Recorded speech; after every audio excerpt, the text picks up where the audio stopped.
Hi guys, ഞാൻ ഇവിടെ അടുത്തുള്ള ഒരുപാട് വർഷങ്ങളായി കൃഷി നടത്തുന്ന ഒരു കൃഷിക്കാരനുമായി നമുക്ക് അഭിമുഖം നടത്താം. രണ്ടാളും കാണണം. തുടങ്ങിക്കോളും. എത്ര വർഷമായി കൃഷി തുടങ്ങിയിട്ട്? 25 വർഷമായിട്ട് കൃഷി സംബന്ധമായിട്ടുള്ള ജോലി ചെയ്തുകൊണ്ടിരിക്കുന്നുണ്ട്. പിന്നെ ഏറ്റവും കൂടുതൽ സമയം ചെലവഴിച്ച കൃഷി ഏതാണ്? വാഴ, പൂള ഇതൊക്കെയാണ് കൂടുതലും. തുടക്കം മുതൽ അവസാനം വരെ അവസാനം പറയാന്ന് പറഞ്ഞാൽ നമ്മളൊരു പച്ചക്കറി ആണെന്നുണ്ടെങ്കിൽ ആദ്യം വിത്ത് അതൊക്കെ മുളച്ചതിന് ശേഷം ഒരു 15-20 ദിവസത്തിന് ശേഷം പിന്നെ അതിന് കുറച്ച് വളങ്ങളൊക്കെ ചെയ്ത് കൊടുക്കുക, പിന്നെ നനയ്ക്കുക, പിന്നെ അങ്ങനെയൊക്കെയാണ് പച്ചക്കറി. കപ്പയാണെങ്കിലും അതുപോലെ തന്നെ. കപ്പയാണെങ്കിൽ പിന്നെ കപ്പ പിന്നെ കുത്തിയതിന് ശേഷം ഒരു മാസത്തിന് ശേഷം അതിന് ഇങ്ങനെ വളമെടുപ്പ് വളങ്ങൾ ചെയ്ത് കൊടുക്കുക, അങ്ങനെയൊക്കെയാണ്. വാഴയാണെങ്കിൽ പിന്നെ 2 പ്രാവശ്യമൊക്കെ വളം ചെയ്യണം. ഒരു 3 മാസം കൂടുമ്പോൾ ഒന്ന്, പിന്നെ 6 മാസത്തിന് ശേഷമൊക്കെ ഒന്ന്, അങ്ങനെ ഒക്കെ ഉണ്ട്.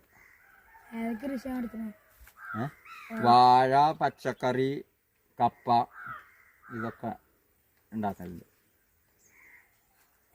ഒരു വിള കിട്ടാനിപ്പോൾ എത്ര മാസം കൊണ്ടുവരും? വിളയെന്ന് പറഞ്ഞാൽ പച്ചക്കറിയൊക്കെ ആണെങ്കിൽ പിന്നെ ഒരു 2 മാസം കൊണ്ടൊക്കെ പച്ചക്കറി ആവും. കപ്പയാണെങ്കിൽ ഒരു 8 മാസം എടുക്കും. വാഴയാണെങ്കിൽ ഒരു 10 മാസത്തോളമൊക്കെ വരും. ഏതൊക്കെ കാലത്താണ് കൃഷിയുടെ സമയം? കൃഷികൾ കൂടുതൽ സമയം ഇപ്പോൾ ഈ മഴ ഒഴിച്ചതിന് ശേഷമാണ്. പിന്നെ മഴക്കാലത്താണെങ്കിൽ വലിയ വിളവ് കിട്ടൂല. വെള്ളം ഒക്കെ നാശങ്ങൾ അങ്ങനെ വരും. വെള്ളത്തിൻ്റെ ഇതൊക്കെ ശല്യം വരുമ്പോൾ ഇപ്പോഴൊക്കെ നനക്കാൻ സൗകര്യം ഉണ്ടെങ്കിൽ പിന്നെ ഈ സമയത്താണ് കൂടുതലും വളവും ഇതൊക്കെ കിട്ടുക. വെള്ളമൊക്കെ നിങ്ങൾ സ്വന്തമായിട്ടാണ് കഴിക്കുന്നത്? ഉണ്ട്. കിണറും പിന്നെ ഇതൊക്കെ ഉണ്ട്. അത് കാരണം അതിന് മോട്ടർ അടിച്ചു അങ്ങനെ നനച്ചുണ്ടാക്കും. വെള്ളം കിണറിന്നാണ്. പിന്നെ കൃഷി ഇല്ലാതായിട്ടുണ്ടോ ഇപ്പോൾ? കൃഷി നശിച്ചു പോയത്? ചില സമയത്തൊക്കെ ഇപ്പോൾ കുറേ വാഴയൊക്കെ വെച്ചിരുന്നു. അത് മഴയത്തൊക്കെ പിന്നെ ചീഞ്ഞിട്ട് പോയി. മൃഗശല്യം ഉണ്ട്. പന്നികളെ ശല്യങ്ങൾ ഒക്കെ ഉണ്ട്. ശല്യങ്ങൾ പറഞ്ഞാൽ ഇപ്പം എന്തെങ്കിലും ഒരു സാധനം ഉണ്ടാക്കിയാൽ ആദ്യം നമ്മൾ ചെയ്യണത് ആ പന്നി ഇറങ്ങണീന് എന്തെങ്കിലുമൊക്കെ വല കെട്ടിയോ കമ്പി വേലിയോ അങ്ങനെ എന്തെങ്കിലും കിട്ടണം. എന്നാലാണ് ഇപ്പോൾ എന്തെങ്കിലും തുടങ്ങിയാൽ തന്നെ കിട്ടാനുള്ള സാധ്യതയുള്ളൂ. അതിന് കുറച്ച് കാലം മുമ്പൊന്നും അത് ഉണ്ടാകുന്നില്ല. ഇപ്പോൾ 2 വർഷത്തിൽ നിന്നുണ്ട്. കൃഷിക്ക് വേണ്ടിയിട്ട് ഈ സർക്കാരിനോടും ഗവൺമെന്റിനൊക്കെ എന്താ പറയാനുള്ളത്? പറയാനില്ല എന്ന് പറഞ്ഞാൽ അങ്ങനെ എന്തെങ്കിലും പിന്നെ പറയാനില്ലതെന്ന് പറഞ്ഞാൽ വാഴക്ക ഉണ്ടാക്കിയിട്ടൊന്നും വെള്ളത്തിലായിട്ട് ചീഞ്ഞു പോയി. പിന്നെ എന്തെങ്കിലും ഉണ്ടാക്കി പന്നിയാളെ ശല്യം കൊണ്ട് കിട്ടാതെ പോകുന്നുണ്ട്. അതൊക്കെ തന്നെ.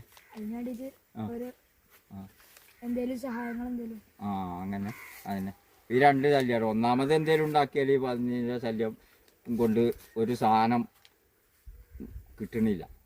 അങ്ങനെ ഒരു പ്രശ്നമുണ്ട് ഇപ്പോൾ ഈ 2 വർഷത്തിൽ നിന്ന് ഇങ്ങോട്ട്. പിന്നെ മഴ കരുതിയായിട്ട് കുറേ വാഴ വെച്ചു. അതൊന്നും ഇപ്പോൾ ശരിയാകായിട്ട് ഇപ്പോൾ രണ്ടാമത് മഴ ഒഴിഞ്ഞ് മഴ കുറഞ്ഞില്ലേ. ഇപ്പം മഴ കുറഞ്ഞതിന് ശേഷം ഇപ്പോൾ വീണ്ടും തുടങ്ങാനുള്ള പരിപാടിയിലാണ്.